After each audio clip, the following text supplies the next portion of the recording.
היום שתלתי את המתנת יום הולדת שההורים קנו לי.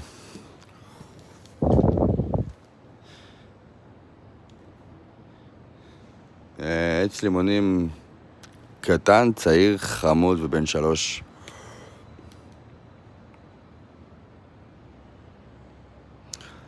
שתלתי אותו במקום שמאכיל אותי ב3 שנים האחרונות.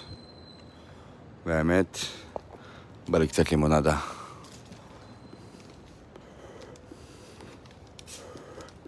על הדרך נשברה לי הכוס, סליחה אמא.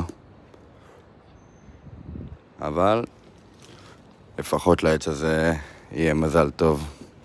מחכה לראות אותו גודל. מי שרוצה את המתכון המלא אצלי בפרטי.